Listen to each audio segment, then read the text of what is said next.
تو میں تمام بہنوں سے گزارش کرتا ہوں کہ آپ مکہ مدینے کیوں جاتی ہیں؟ اپنا شوق پورا کرنے کے لیے جاتی ہیں یا یہ فخر جتانے کے لیے کہ ہم مکہ مدینے دیکھ کر آئیں تاکہ دوسروں کو حقیر ثابت کر سکیں؟ کس لیے جاتی ہیں؟ اگر آپ کہتی ہیں ہم اللہ کی رضا کے لیے جاتے ہیں، اللہ کی رحمت حاصل کرنے کے لیے جاتے ہیں، نجات و بخشش کے لیے، اپنی مغفرت کے لیے جاتے ہیں، تو اللہ کی نافرمانی کے ساتھ تو یہ تحفے نہیں مل سکتے، یاد رکھیں۔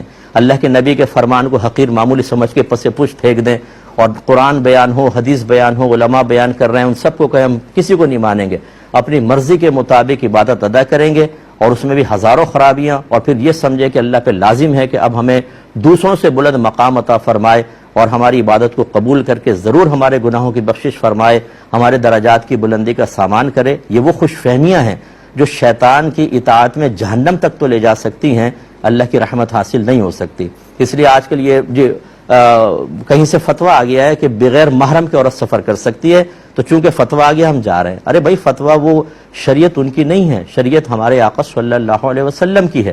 ابھی میں نے کل پرسوں ہی آپ کو کل ہی شاید یہ حدیث سنائی تھی کہ ایک صحابی، بخاری کی روایت ہے، صحیح حدیث، وہ کہتے ہیں کہ نبی کریم صلی اللہ علیہ وسلم نے فرمایا کہ کوئی عورت محرم کے بغیر سفر نہ کرے۔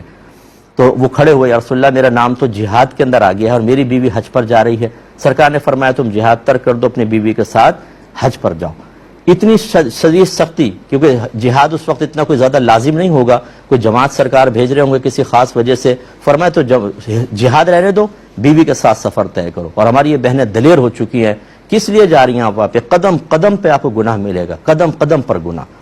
اور بعض محققین کے نزدیک مکے کا ایک گناہ 1 لاکھ کے برابر ہے۔ کیا کریں گے آپ وہاں جا کر؟ ایسا ہرگز نہ کریں، اللہ کی بارگاہ میں توبہ کریں۔